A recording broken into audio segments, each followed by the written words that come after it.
Hello everyone, welcome to Gagan the reserving India IAS institute Chandigarh. मेरा नाम इंद्रजीत। आज हम लोग बात करेंगे एक बहुत इंपॉर्टेंट करंट अफेयर अपडेट के बारे में जो आपके इन्वायरमेंट एंड इकोलॉजी के सेक्शन से बहुत इंपॉर्टेंट है।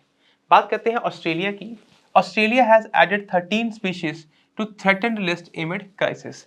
ये ऑस्ट्रेलिया का नक्शा है। इसमें कुछ ऐसे जैसे पिग नोज टर्टल है, ठीक है, या कुछ ऐसे प्लांट्स हैं, कुछ फिशेज हैं, डलहौजी कैटफिश है, कुछ ऐसी वेराइटीज़ हैं, कुछ ऐसी स्पीशीज़ हैं जो लगभग विलुप्त होने की कगार पे हैं। तो उनको बहुत खतरा है, थ्रेटन लिस्ट में उनको ऐड किया गया है। कौन-कौन सी लिस्ट है, क्या-क्या कारण है, इसको समझेंगे। Australia has added 13 new species to its threaten list. This has led to urgent call to reform country's environmental laws. देखो, क्लाइमेट चेंज अपने आप में एक समस्या है। उसके कारण बहुत से जो स्पीशीज़ हैं उनके हैबिटेट, उनके घर डिस्ट्रॉय हो रहे हैं, वो पॉइंट समझ भी आता है हमें। पर बहुत सी ऐसी जगहें हैं जहाँ पर ह्यूमन एक्टिविटी के कारण ये हो रहा है। तो जहाँ पर ह्यूमन एक्टिविटी के कारण हो रहा है, हम कम से कम उसके ऊपर तो कंट्रोल पा सकते हैं। एक कंट्री अपनी तरफ से एनवायरमेंटल लॉस तो लेके आ सकती है, right? Among the newly listed species are the vulnerable pig-nosed turtle, critically endangered Dalhousie catfish, and the Coffs Harbour Fontaina, जो कि एक तरह का ट्री होता है। These species face extinction risk due to habitat destruction and climate change. देखो, उनको extinction मतलब विलुप्त हो जाना, खत्म ही हो जाना दुनिया भर से। एक्सटिंक्शन का रिस्क है। सबसे बड़ा कारण क्या है? हैबिटेट ना होना या हैबिटेट का डिस्ट्रक्शन। दूसरा, क्लाइमेट चेंज तो अपने आप में एक समस्या है ही। आगे देखो, थ्रेटन स्पीशीज का अगर नंबर की बात करें, with the new addition the total number of threatened species in Australia is now 2224। अब यहाँ पर एक गहरी सांस लेते हैं, थोड़ा समझने की। देखो, मैं ये कह रहा हूँ कि भाई साहब, ऑस्ट्रेलिया जितना बड़ा कंट्री, वैसे बहुत बड़ा कंट्री है, ठीक है, वहां पर थ्रेटन्ड स्पीशीज उनको मान रहे हैं जो ऑलरेडी इंडेंजर्ड की कगार पे हैं। सॉरी, क्या बोलते हैं उसे, एग्जिस्टेंस उनकी खत्म होने वाली है, ठीक है।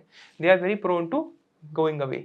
थ्रेटन स्पीशीज 2224, इतना बड़ा आंकड़ा, इतनी बड़ी मतलब ये नंबर है कि ऑस्ट्रेलिया भर में 2200 के आसपास ऐसी स्पीशीज है जो लगभग खत्म हो सकती हैं, विलुप्त हो सकती हैं। Many of these species have been severely affected by the extreme weather events. अब ऑस्ट्रेलिया में एक्सट्रीम वेदर इवेंट्स होते हैं जैसे 2019-20 के बुश फायर्स, मतलब जंगलों में आग लग गई थी। These species newly listed as a risk include pig nose turtle है जैसे, ठीक है, कैटफिश हो गई, कैटफिश कहाँ लिखा है, यहीं पर ही होगा कहीं पे, Dalhousie catfish, rain forest tree है एक, ठीक है, हार्बर फोंटेना। Other species are fresh water fish, lizards, flowering shrubs, daisy and orchid species. ये सब भी खत्म होने की कगार पर है या विलुप्त होने की कगार पर है। And it is not a good thing, right? कारण क्या है? हमने ये तो पढ़ लिया कि भाई साहब, they are under threat, they are under the threat of extinction, खत्म होने के कगार पर है, विलुप्त होने के कगार पर है। पर कारण क्या है, रीजन क्या है? The primary threat to this species are habitat destruction. भाई, जब आप जहां भी रहते हो, आप, मैं अज्यूम कर रहा हूँ कि घर पे देख रहे वीडियो देख रहे हो, अगर आपका घर ही ना रहे, कहाँ रहोगे? मान लो पूरा इलाका ही डिस्ट्रॉय हो जाए, कहाँ रहोगे? है ना? तो आपकी पूरी जिंदगी मुसलसल हो जाएगी। अब जो ये स्पीशीज हैं उनका हैबिटेट ही डिस्ट्रक्ट हो रहा है, जहां पर उनका घर है, जहां पर वो रहते हैं, जैसे इन्वायरमेंट में, जैसे वातावरण में वो रहते हैं, वही अगर डिस्ट्रक्शन हो रही है, उसी को अगर खत्म कर रहे हैं इंसान, तो वो मरेंगी। Caused by human activities such as mining, agriculture, for example, over 90% of the known habitats of Hunter Valley Delma lizards has been impacted by the open cut mining. Mining के कारण उनकी जो वैली है वो खराब हो रही है, तो ये लेजर्ड बहुत एक्सटेंशन के रूप में जा रही है, ये एक्सटेंशन के कगार पर है। Climate change leading to more extreme weather events and the changing habitats. Bush fires हो गई, बहुत से ऐसे और कारण हैं।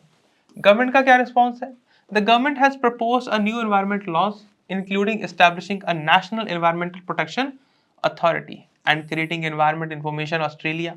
However, there are significant delays in updating the existing nature laws.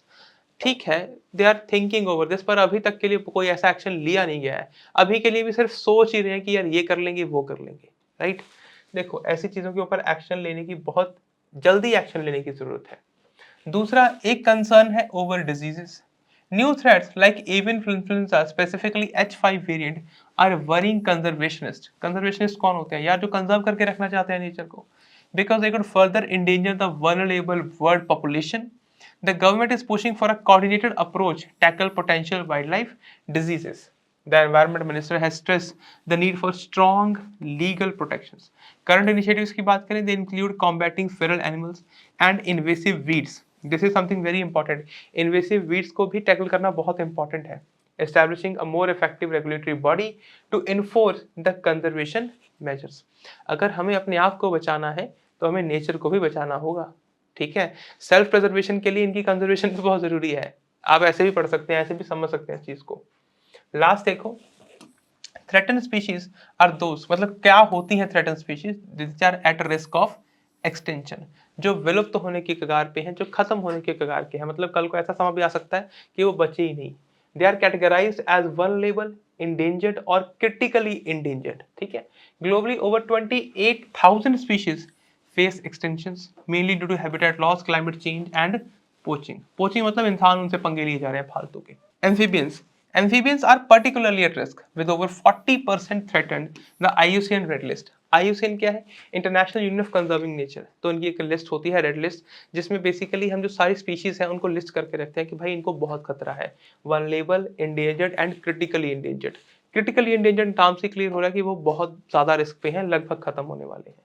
तो ग्लोबल स्टैंडर्ड है for assessing the status of species, चाहे वो कोरल रीफ्स हो गए which are vital marine ecosystem, support diverse life but are increasingly intended. Coral reef बहुत बड़ा risk में है। कोरल रीफ लगभग दुनिया से खत्म होते जा रहे हैं, और कोरल रीफ मरीन लाइफ के लिए बहुत इंपॉर्टेंट चीज है। आप हमसे एनवायरमेंट में पढ़ते हैं, इसके ऊपर डिटेल में एक बार पढ़ के भी देखना। They are very important for marine ecosystem, right. बाकी आई होप ये टॉपिक आपको यहाँ तक समझ आ गया होगा। हम मिलेंगे नेक्स्ट वीडियो में, तब तक अपना ख्याल रखें, खुश रहें, धन्यवाद।